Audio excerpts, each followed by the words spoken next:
الحمد للہ حمدا کثیرا والصلاة والسلام علی سیدنا و مولانا و ملجأنا محمد المصطفیٰ صلی اللہ علیہ وعلی آلہ و اصحابہ الازکیاء۔ محترم سامعین، سامعات، خواتین و حضرات، دروس حدیث کے سلسلہ میں ایک اور حدیث لے کر آپ کی خدمت میں حاضر ہوں، جسے حضرت عمر بن عاص رضی اللہ تعالی عنہ روایت کرتے ہیں۔ فرماتے ہیں کہ آقا جہاں صلی اللہ تعالی علیہ وسلم نے فرمایا، من حافظ علیہا کانت لہو نورا و برہانا و نجاتا یوم القیامہ ومن لم یحافظ علیہا لم تکن نورا ولا برہانا ولا نجاتا وکان مع قارون و حامان و فرعون و ابی بن خلف او کما قال نبی صلی اللہ تعالی علیہ وسلم۔ حضرت عمر بن عاص فرماتے ہیں کہ نبی پاک علیہ الصلوۃ والسلام نے فرمایا کہ جو شخص نماز پر حفاظت کرے، نماز کی حفاظت کرے، اس کے لیے یہی نماز جناب نور ہوگی، روشنی ہوگی، برہان اور دلیل ہوگی، اور اس کے لیے نجات ہوگی۔ اور اگر وہ نماز کی حفاظت نہیں کرتا، نماز نہیں پڑھتا، تو پھر اس کے لیے نہ تو روشنی ہوگی، نہ اس کے لیے دلیل ہوگی، اور نہ ہی اس کی نجات ہوگی۔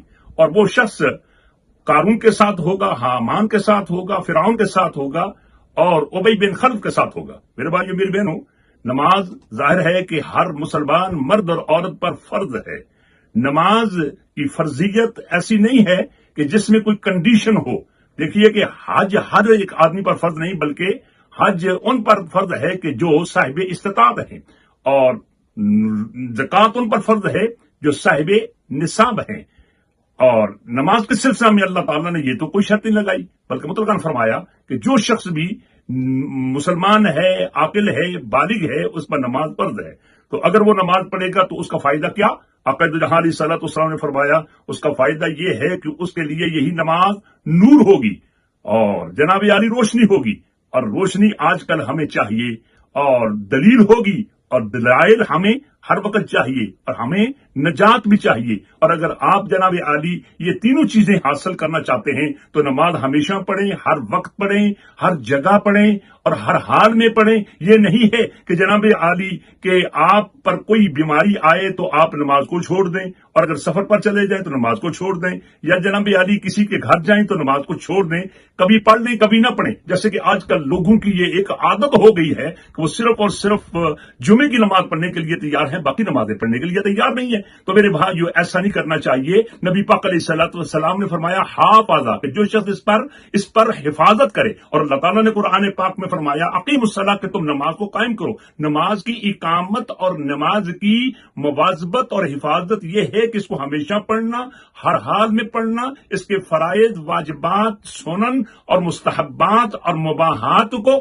مد نظر رکھ کر، اور اس کے نواقص کو کہ جن سے نماز ٹوٹ جاتی ہے، ان مسائل کو جان کر صحیح معنوں میں پڑھنا۔ اگر آپ پڑھیں گے تو پھر یہ جناب عالی آپ کو فوائد اور برکات حاصل ہوں گے، اور اگر ایسا نہیں پڑھیں گے، اگر نماز کبھی پڑھ لی کبھی چھوڑ دی، تو پھر جناب عالی کل قیامت کے دن ان لوگوں کا آپ کو ساتھ ملے گا کہ جن پر اللہ تعالیٰ نے قہر اور غضب کیا ہے۔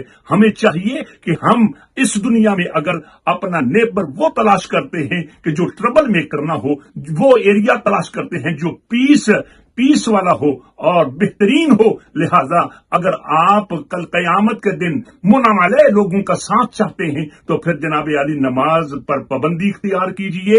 انشاءاللہ العزیز یہی نماز آپ کے لیے روشنی بھی بن جائے گی، اور یہی نماز آپ کو جناب عالی چھٹکارا دلانے والی ہوگی، اور آپ کے لیے دلیل ہوگی، اور انشاءاللہ العزیز آپ کو اچھے لوگوں کا ساتھ نصیب ہوگا۔ اللہ کی بارگاہ میں یہ دعا ہے کہ اللہ رب العزت ہم سب کو، مسلمانوں کو، بہنوں کو، بھائیوں کو پکا سچا نمازی بنائے، اور پھر اس کی جتنی بھی برکات ہیں اور اس کے جو فوائد ہیں وہ حاصل کرنے کی توفیق عطا کرے۔ وما علینا الا البلاغ المبین۔